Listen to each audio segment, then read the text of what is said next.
Midjourney a enfin ouvert son site web et l'interface est bien meilleure qu'elle ne l'était précédemment. Fini le temps où on devait jongler avec Discord pour générer des images. Ici, l'interface est intuitive et parfaite pour pouvoir naviguer, découvrir de nouveaux styles, personnaliser vos créations et ajuster tous les paramètres en détail. Les fonctionnalités d'édition rendent l'outil complet et lui permettent de se positionner comme leader face à la concurrence qui émerge. Imaginez un outil qui comprend toutes vos idées visuelles, qui vous permet de les personnaliser, qui organise votre travail, qui vous inspire et qui va rendre toute l'édition de ces contenus-là simples et intuitif. C'est ça le nouveau Midjourney et aujourd'hui dans ce guide on va rentrer en détail dans toutes ces fonctionnalités. Si vous n'avez jamais créé votre compte sur Midjourney, vous pouvez vous rendre sur la page d'accueil et cliquer sur le bouton Sign Up. Vous allez pouvoir vous connecter soit avec Discord, soit avec votre adresse Google et si vous disposez déjà d'un compte, vous pouvez directement vous loguer toujours avec votre identifiant Discord ou avec votre mail Google que vous pouvez aussi fusionner avec votre ID Discord.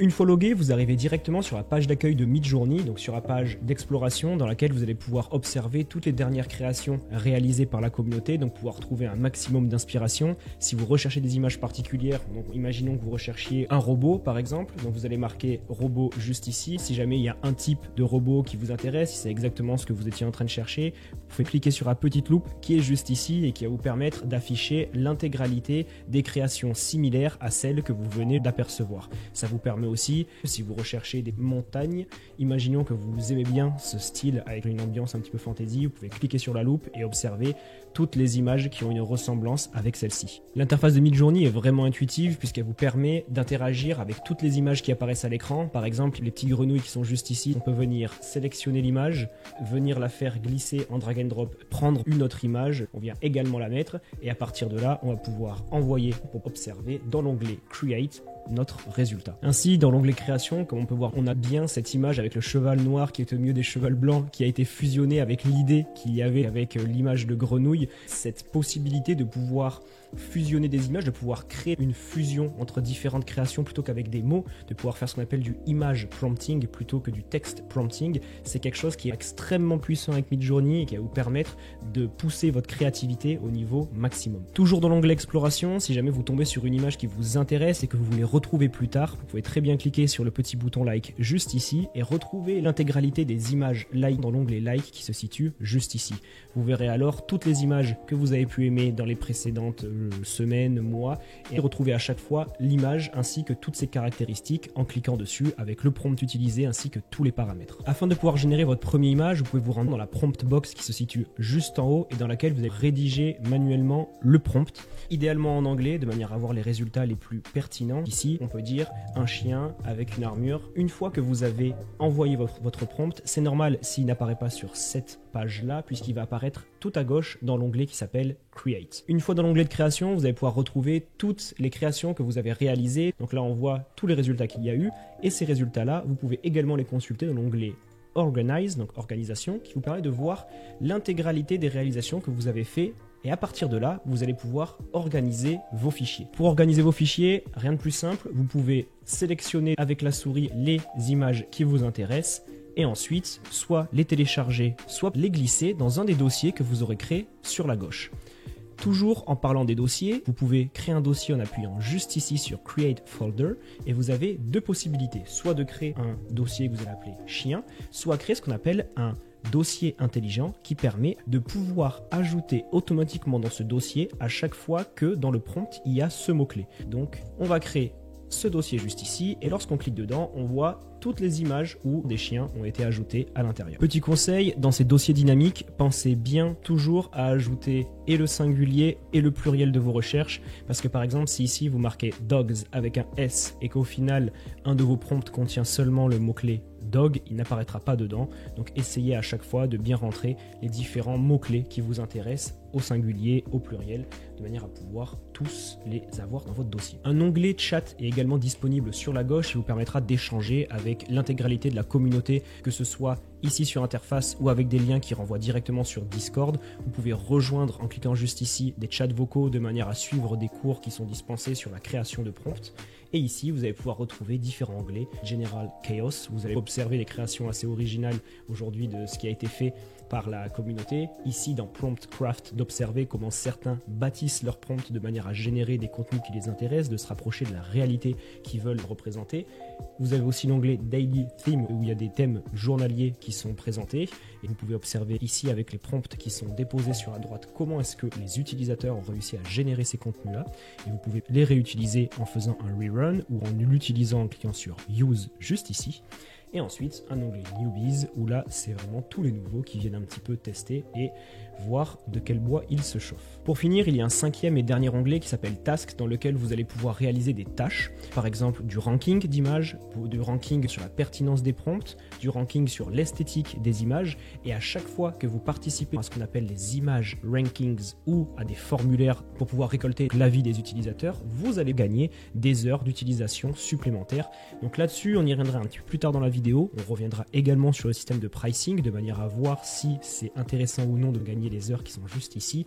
Mais nous, ce qui nous intéresse le plus, c'est de travailler dans le classement des images de manière à ce que vous puissiez aussi créer vos modèles personnalisés qui correspondent à vos goûts. Pour en terminer avec les fonctionnalités de base de cette interface, vous allez voir ici un petit bouton qui va vous permettre de paramétrer en détail l'intégralité de votre prompt de manière à personnaliser la sortie afin que cela corresponde exactement à ce que vous recherchez. On va voir ça en détail dans la suite de la vidéo, ne vous inquiétez pas. Ok, donc là on va rentrer dans la fonctionnalité qui fait vraiment la puissance de Midjourney. On va parler des références. Donc les références, qu'est-ce que c'est? C'est le fait de pouvoir combiner, de pouvoir fusionner des images entre elles, soit à l'aide du style général, soit à l'aide de l'image, soit à l'aide du caractère ou de la personne qui est dans cette image. Donc comment ça se passe? C'est extrêmement simple. Il vous suffit à chaque fois de venir glisser l'image dans la barre de prompt juste ici et ensuite de venir sélectionner soit caractère, soit ici le style, soit ici l'image. Ce système de référence, c'est vraiment ce qui fait la puissance de Midjourney parce que à l'inverse des autres systèmes de génération d'images qui vous demandent de générer des images avec du texte, ici ça vous permet de fusionner des images grâce aux autres images, donc c'est beaucoup plus intuitif, ça permet d'exprimer beaucoup plus la créativité, de pouvoir fusionner une image d'un guépard et d'un néon comme celui-ci avec une image d'un chat et une peinture comme celle-là, c'est aujourd'hui quelque chose de vraiment puissant. Pour commencer la présentation sur l'utilisation des différents styles de référence, donc ce qu'on va faire, et ce sera similaire pour les trois autres styles, c'est de venir prendre l'image qui nous intéresse, de venir la glisser directement donc dans la prompt bar qui est juste ici, et de venir marquer un mot. Imaginons représenter une pomme qui a la même composition que cette image-là. On va bien venir sélectionner l'icône d'image qui a juste ici, et en appuyant sur Entrée, ça va nous générer une image d'une pomme qui reprend la composition générale de cette image. Comme on peut voir sur les résultats, on voit que la pomme a bien repris la composition de l'image avec ce côté un petit peu rouge et néon. Donc pour comparaison, si on marque maintenant Apple et qu'on lance donc une sortie, on voit bien qu'on a un résultat qui est complètement différent. Où là, on a une pomme qui est extrêmement réaliste, mais qui n'a pas la composition de l'image qu'on avait utilisée juste avant. Pour modifier l'influence de l'image qu'on utilise comme inspiration, il y a un paramètre qu'on va ajouter manuellement. On va remettre up, comme on a mis tout à l'heure, Apple, et chaque paramètre manuel, on les ajoute tout le temps en fin donc de phrase avec les commandes tirer. Ici, on va utiliser la commande image weight, donc le poids de l'image, ça va s'appeler IW, et on va ensuite mettre une valeur entre 0 et 3. Plus la valeur sera en bas de 0, moins l'image aura une influence sur le résultat, et plus la valeur se rapproche de 3, plus l'image qu'on a utilisée aura un poids sur la sortie. Donc ici, on va en essayer plusieurs. On va commencer par 0,5 et ensuite je vais faire 1, 1,5 et 3 pour vous montrer. Donc vous pouvez voir, c'est super intéressant. Plus on est proche de 0, plus c'est la pomme qui prend le relais avec toujours cette petite nuance rouge qui commence à apparaître. Et plus on se rapproche de 3, plus c'est la tête de léopard qui prend le relais pour au final, quasiment à la fin, avoir la même image que précédemment, mais toujours avec ces arrondis qui sont liés à la forme de la pomme. Maintenant qu'on a vu la référence via l'image, on va se concentrer sur la référence via le style. Comme tout à l'heure, on va prendre l'image et la faire glisser dans la prompt box juste ici. On va également venir marquer le mot Apple. Et ici, au lieu de venir cliquer sur l'icône d'image, on va venir cliquer sur l'icône de trombone. Là, on va pouvoir envoyer et voir le résultat. Donc ce qu'on voit juste ici, c'est que ça ne reprend pas la composition comme ça avait pu le faire avec la référence via image. Ici, on a plus quelque chose qui vient reprendre la couleur et la vibe de manière à créer une pomme qui est dans le même environnement que celui dans lequel était la panthère, avec ses couleurs, avec ses références un petit peu néon. Et ce qui est intéressant, c'est de voir en utilisant différents prompts ce que ça donne. Donc ici, j'ai utilisé 3 prompts différents pour lequel je n'ai utilisé aucun style de référence, et ces mêmes prompts-là voici ce que ça donne avec le prompt de référence qu'on va utiliser avec cette image qu'on a utilisée depuis le début du guépard et du néon. Donc là on voit très bien avec tous ces différents prompts qu'on reste dans ce style un petit peu général, qu'on reste dans cette vibe, et ça c'est vraiment super pour pouvoir créer une continuité dans la création, pour pouvoir une continuité dans les designs. Pareil que pour les références par image, ici on peut rajouter à la main un paramètre donc manuel qui s'ajoute en mettant 2 petits tirets et en mettant ensuite les lettres S et W. Une fois qu'on met S et W, ça veut dire style weight, donc c'est le poids de ce style dans la résolution de l'image. Ici, ce qu'on veut, c'est mettre une valeur entre 0 et 1000, sachant que 0, c'est un poids du style qui est assez faible, et 1000, c'est vraiment de faire en sorte que le style soit prépondérant dans l'image proposée. On va commencer, on va faire avec 250 et on va tester ensuite avec 500 et aussi en suivant avec 1000. Donc ici, c'est aussi intéressant, on voit bien la différenciation entre les différents rendus selon le poids du style qu'on a indiqué, qui nous permet à chaque fois de créer des rendus qui sont différents, et ça vous permet d'avoir la main sur ce que vous souhaitez générer. Une des énormes forces de ce style par référence, c'est le fait de pouvoir fusionner plusieurs images pour en créer un style particulier. Donc imaginons qu'on prenne l'image de ce petit chat là dans un tableau peint à la main avec l'image de ce bateau et aussi je ne sais pas, imaginons ici ce qui a été généré en 8-bit avec McDonald's. On va mettre ça juste là, et ici on va dire par exemple, donc on va bien cliquer ici sur l'icône de trombone pour dire que ce que l'on veut c'est une référence par style, et ici on va pouvoir dire par exemple toujours un château dans les bois. On va envoyer et voir le résultat. Donc là ce qu'on voit, et c'est moi à chaque fois ça m'impressionne, on voit donc un rendu qui a bien pris le style des 3 différentes images avec ce côté, donc si on prend l'image comme celle-ci, un petit peu peint en mode peinture à l'huile. Ici on voit les informations représentées sous forme donc de pixels, et pour lui on a quelque chose qui est peint avec des grands coups de pinceau et peut-être de la gouache, ou je sais pas ce que c'est comme style de peinture, mais on voit ici que dans les représentations qui ont été générées, on a une représentation de ces 3 styles avec comme si on distingue des pixels qui a été peint au pinceau, on a même la signature qui a été ajoutée juste en bas, et on a vraiment des représentations qui reprennent ces jeux de couleurs, qui reprennent cette identité et ce style en général que les 3 pourraient avoir, et avec ça, on a une possibilité de créer des combos qui sont infinis et qui nous permettent aujourd'hui de donner vie à toute notre imagination. Avant de terminer ce deuxième style de référence, je voulais vous montrer comment utiliser des palettes de couleurs de manière à représenter des images qui reprennent votre image de marque, vos couleurs, qui reprennent les couleurs de votre logo. Ce que je vous conseille, c'est soit de mettre votre logo ici dans la prompt box de Midjourney, soit de créer une palette de couleurs directement qui vous convient. Vous allez venir dans Midjourney, vous allez mettre l'image de votre palette de couleurs et dire que vous voulez représenter ici, je sais pas, c'est une maison. Vous allez venir reprendre la référence par style qui est juste ici et vous allez envoyer ça pour avoir le résultat souhaité. Et comme vous pouvez le voir, ça vient parfaitement réaliser la maison, donc sous différents styles ensuite que vous pouvez optimiser avec les différents paramètres, mais vous avez des représentations qui reprennent la palette de couleurs que vous lui avez transmise. Pour finir, avec les 3 styles de référence, on va tester la référence par caractère. Qu'est-ce que c'est que le character reference? C'est le fait d'utiliser une tête, un profil, une personne comme référence, et ça permet de créer des personnages consistants à travers les images. Idéalement, sur Midjourney, ça marche mieux avec les personnes qui ont été créées sur Midjourney, mais on va voir après que vous pouvez aussi faire ça avec vos propres images. Donc ici, j'ai généré la tête d'une personne qu'on va réutiliser. Donc on va la prendre, toujours pareil, on va venir la faire glisser dans la prompt box. On va venir cliquer sur l'icône de la petite tête qui est juste là. Maintenant, je vais vous montrer un petit cheat code pour pouvoir générer énormément de rendus en une seule fois. On va marquer l'introduction, on va marquer men, et on va venir intégrer ici une accolade.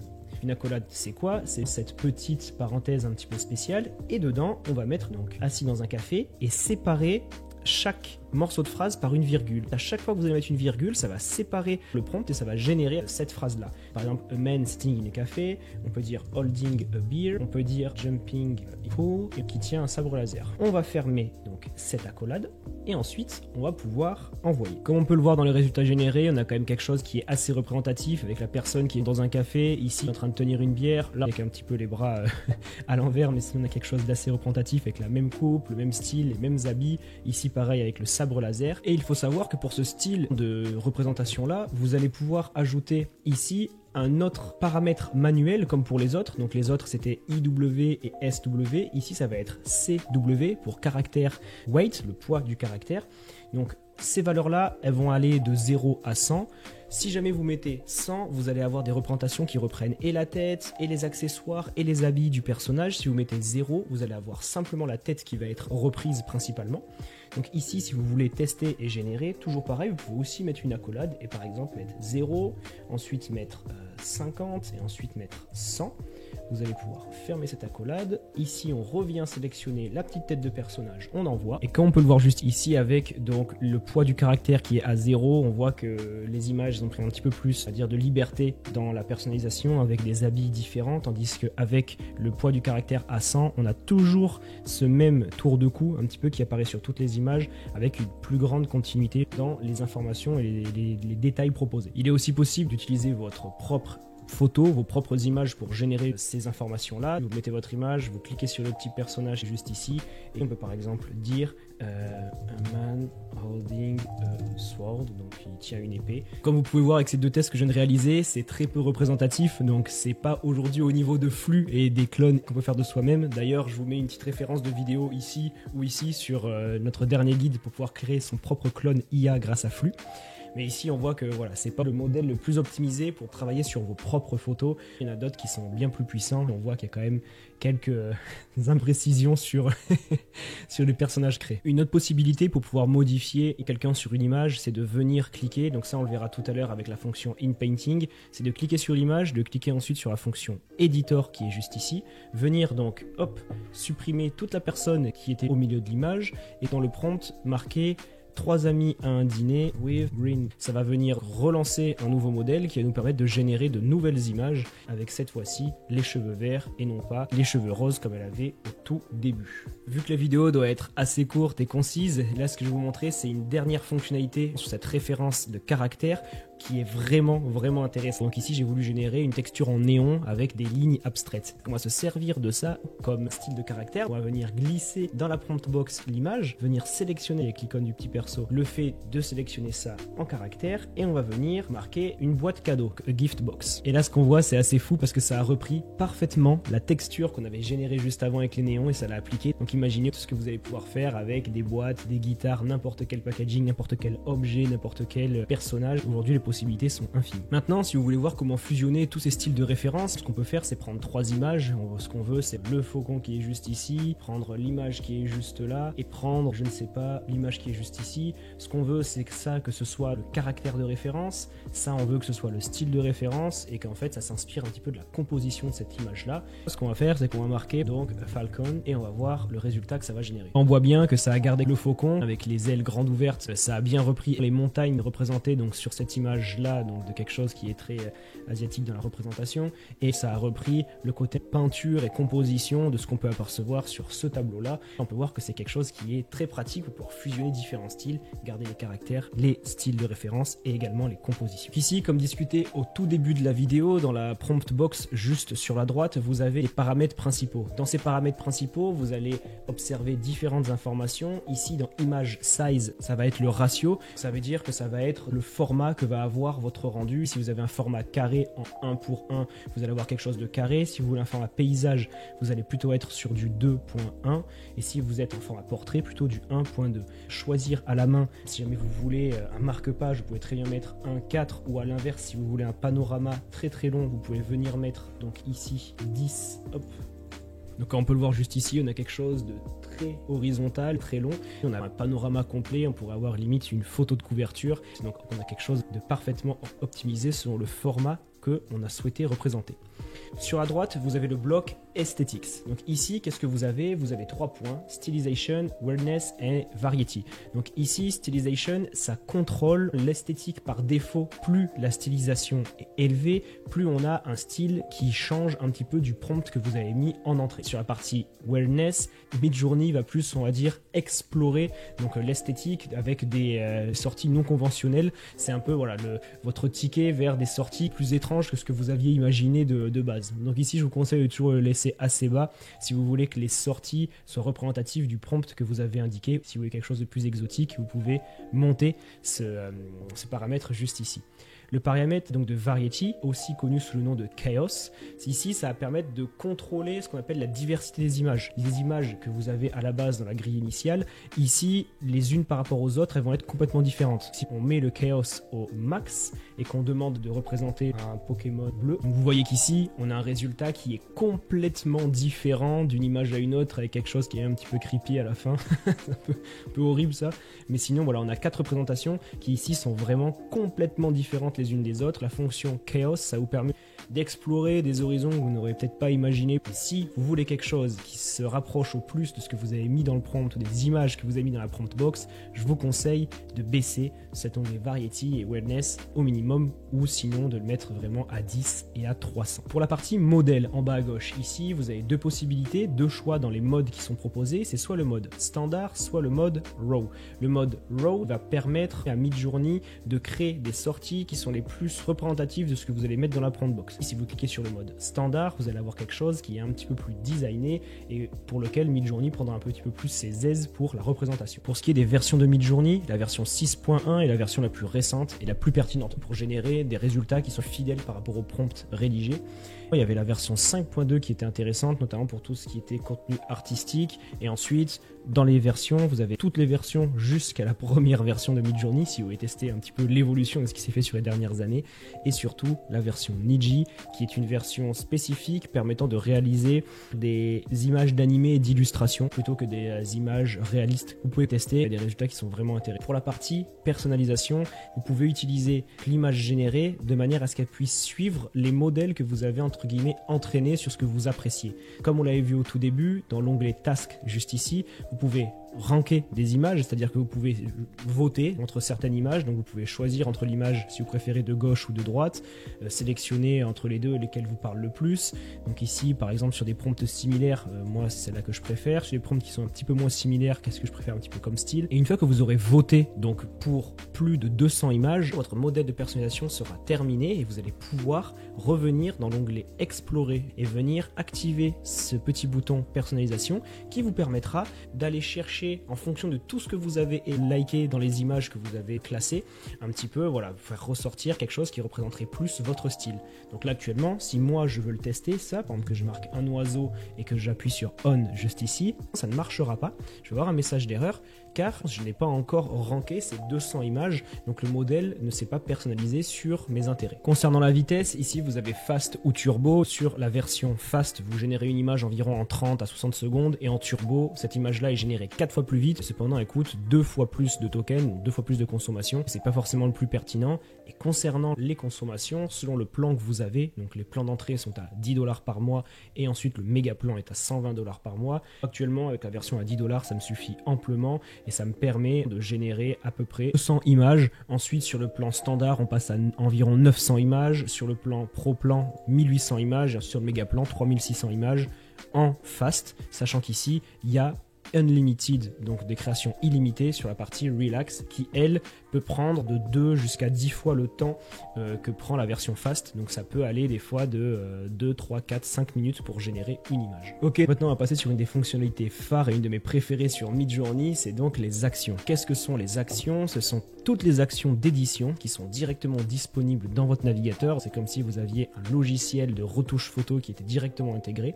Vous avez donc Vary, qui sont les variations qui vous permettent de varier cette image-là de manière assez douce ou assez forte. Si jamais vous modifiez ça de manière assez douce, vous allez garder la même composition, garder les mêmes couleurs et vous allez juste simplement faire quelques ajustements. Si on clique sur Strong, donc sur Fort, ici on va changer la composition, les couleurs, tous les détails. On va vraiment avoir un nouveau paysage, quelque chose de vraiment nouveau. Sur la partie Upscale, ça permet de créer une version qui est plus large que celle-ci, comme indiqué juste ici. Si on clique sur Subtle, ça va doubler la taille de l'image de manière à l'utiliser pour faire de la retouche derrière ou l'utiliser par exemple pour l'imprimer sur du grand format.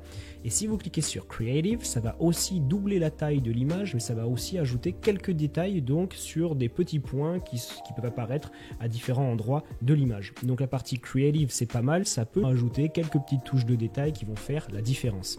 Ensuite, vous avez la fonctionnalité Zoom qui permet de reculer la prise de vue depuis l'image et ajouter des informations un petit peu sur la droite, la gauche, en haut à droite. Donc là, j'en ai fait un pour vous montrer. On voit ici que voilà, ça rajoute tout l'environnement et tout le contexte dans lequel a été pris la photo. C'est sympa pour ajouter des mises en scène un petit peu plus élargies. Ensuite, nous avons un des meilleurs outils sur Midjourney, c'est l'outil Editor.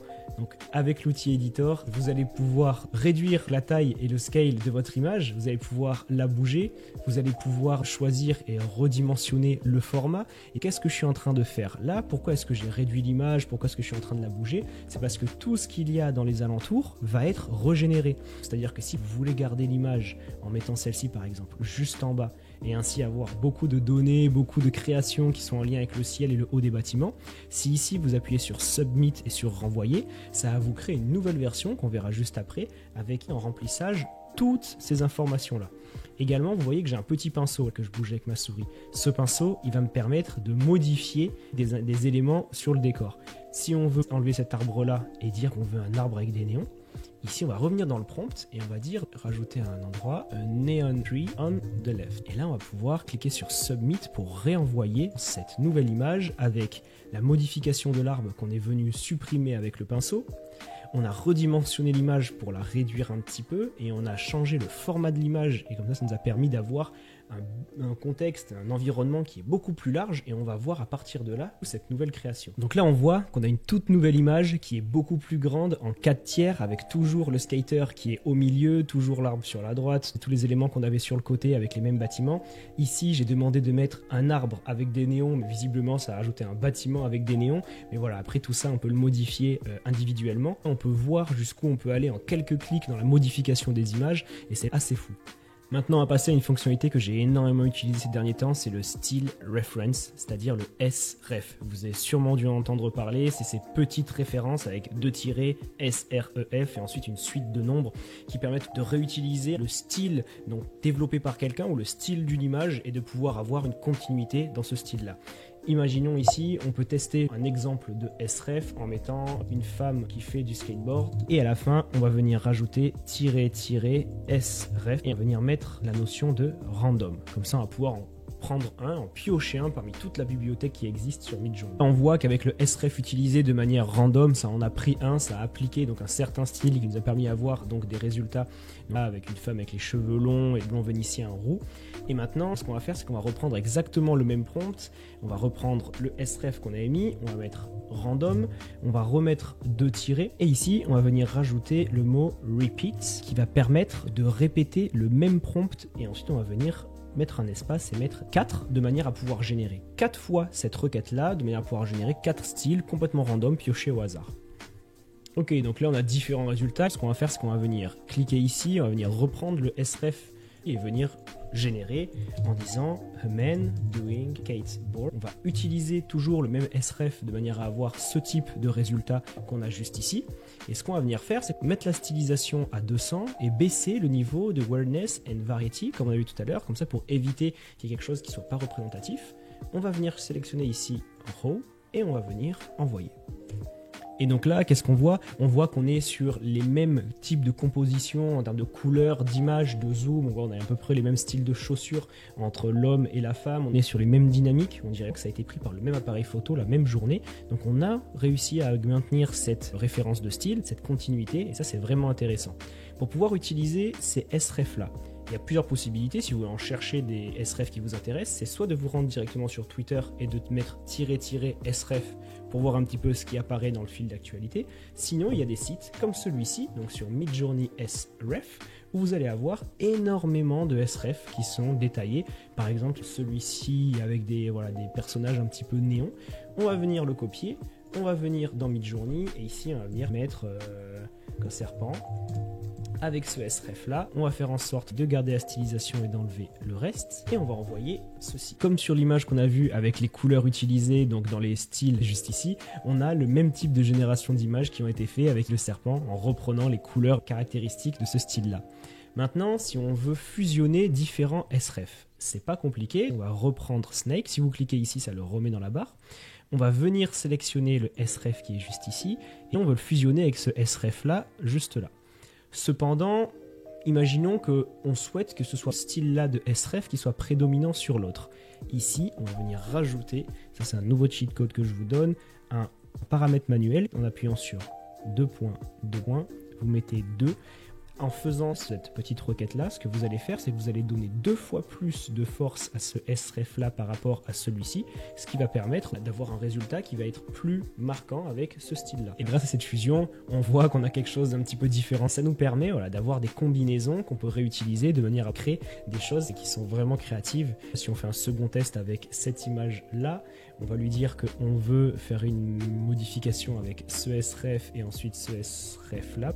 Donc vous voyez, là en fusionnant, j'ai repris l'exemple du skater qu'on avait fait tout à l'heure avec le sref qu'on avait utilisé ici pour le serpent. Et là on voit un skater qui est représenté avec toutes ces représentations qu'on avait trouvées, donc avec ce style là très fluo, très on va dire peinture à la bombe. Et donc ça fait quelque chose de vraiment bien intégré. Il y a moyen de pouvoir combiner des idées artistiques, des représentations qui vous correspondent. Pour le texte et pour l'affichage de texte sur les images, on n'avait pas encore parlé, mais c'est possible avec Midjourney. C'est pas le meilleur modèle pour le faire. Il faut savoir qu'un modèle comme Flux est beaucoup plus pertinent. Mais si vous voulez afficher du texte sur vos images, il vous suffit de les mettre entre guillemets. Donc ici, je vais vous montrer comment faire en l'affichant sur une plaque de voiture. Ce que j'ai demandé, c'est une voiture avec marqué sur la plaque d'immatriculation les mots Inastra. Donc là, on voit qu'ici, ça l'a écrit, mais avec seulement 2 R. Ici, ça l'a mis pas extrêmement bien. Ici, ça l'a pas mis du tout. Et ici, ça l'a mis d'une manière parfaite. Ce qu'on peut faire ici, si jamais les résultats ne nous conviennent pas, c'est qu'on peut venir dans l'éditeur, on peut venir supprimer ce qu'il y avait sur cette plaque et on peut venir demander ici de changer ça. Ici, par exemple, on va le mettre en majuscule, Inastra, et on va venir le relancer. Donc après quelques relances, là, sur les mots générés par Inastra, ça voulait pas le prendre, donc j'ai essayé avec le mot bonjour, et là on voit que directement ça a mis le mot bonjour parfaitement orthographié sur la plaque. On peut jouer avec le texte, mais il faut savoir que c'est pas le fort de Midjourney. Cependant, on peut quand même créer vraiment des choses magnifiques. Comme par exemple, là, ces images en néon où j'ai demandé de mettre une devanture de Inastra en néon dans une ville de type cyberpunk. Donc on voit que ça fait quelque chose qui est parfaitement incrusté dans le décor, qu'on peut réutiliser. Donc voilà, on est quand même en mesure de faire énormément de choses avec Midjourney. Pour terminer avec les derniers paramètres qu'on n'a pas encore couverts dans cette vidéo, on va commencer par le paramètre No. Donc ce paramètre-là, ça permet d'indiquer à Midjourney ce qu'on ne veut absolument pas avoir dans l'image. Imaginons, ici, on veut un bol de fruits. Et ici, on peut indiquer qu'on ne veut pas de banane dedans. On va mettre NO, un espace, et ensuite indiquer banana pour indiquer qu'on ne veut pas de banane.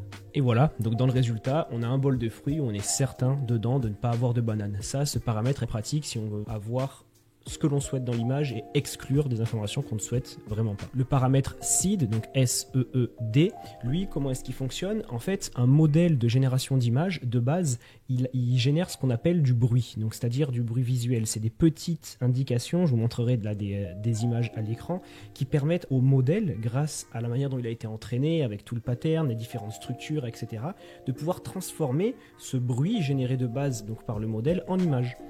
Et aujourd'hui, il est possible de réutiliser la seed de cette image, donc qui permet de générer ce bruit de départ, pour créer des images qui sont similaires. Donc imaginons qu'on va cliquer sur ce bol de fruits, qu'on va cliquer ensuite sur les 3 petites lignes, copier, on va sélectionner seed juste ici, on va revenir taper donc le prompt qu'on souhaite, imaginons un bol de fruits, on va mettre le paramètre -SEED, et ensuite coller cette seed qui va nous permettre de générer l'image en question. On voit qu'en ayant utilisé la seed de cette image-là, ça nous a permis de générer des images qui sont assez semblables.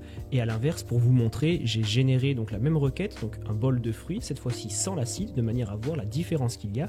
Et on voit que c'est différent de ce qui a été généré en dessous, qui se rapproche beaucoup plus aujourd'hui de cette image-là. Pour terminer avec le dernier paramètre que je trouve vraiment utile pour pouvoir créer ce qu'on appelle des tuiles complètes, pour créer des tuiles qui s'imbriquent parfaitement l'une à l'autre, pour pouvoir créer des patterns complets, on va utiliser la fonctionnalité Tile. Imaginons que l'on veuille représenter une mosaïque grecque. Ce que l'on va faire, c'est qu'on va rajouter -Tile. En attendant, ce que je vais faire, c'est que je vais relancer la même, mais sans cette fois-ci la fonctionnalité Tile. Et on va les comparer sur donc un testeur de texture comme celui-ci, de manière à voir en fait la différence entre les deux. Regardez, ça a permis de générer 2 types de mosaïques. Ce qu'on va faire, c'est qu'on va télécharger celle-ci qui avait le paramètre Tile, et ensuite on va venir celle-ci qui n'avait pas la fonctionnalité Tile. Et là, vous allez voir la différence. Donc, on va venir mettre celle qui avait la fonctionnalité Tile. Donc, en zoomant, regardez ce qui se passe. Vous avez une tuile qui est parfaitement intégrée. C'est-à-dire qu'il n'y a aucun endroit où, en fait, où cela se coupe. On dirait qu'on a un bandeau mosaïque qui est parfaitement géométrique. A l'inverse, regardez, si on compare avec celui-ci, on voit bien que là, on distingue que c'est des patterns avec différents carrés qui sont collés l'un à l'autre. Et là, on peut voir, donc avec un autre, que c'est exactement la même chose. Donc ça, c'est vraiment pratique pour pouvoir créer des structures complètes, pour pouvoir créer des structures qui ne se coupent pas de manière abrupte et de manière à gérer une continuité. Ça y est, on arrive à la fin de ce tutoriel sur Midjourney. J'espère que vous aurez appris énormément de choses durant cette vidéo, que vous aurez appris tous ces petits cheat codes qui vous permettront de générer les images que vous avez toujours souhaité générer et qu'à partir d'aujourd'hui, vous allez pouvoir utiliser cet outil qui est incroyable pour toute la création d'images et de contenu. Si vous souhaitez regarder d'autres tutoriels, d'autres vidéos, n'hésitez pas à venir consulter la chaîne. J'essaie de sortir toutes les semaines des tutoriels et des guides complets sur tous les outils aujourd'hui qu'il y a sur le marché.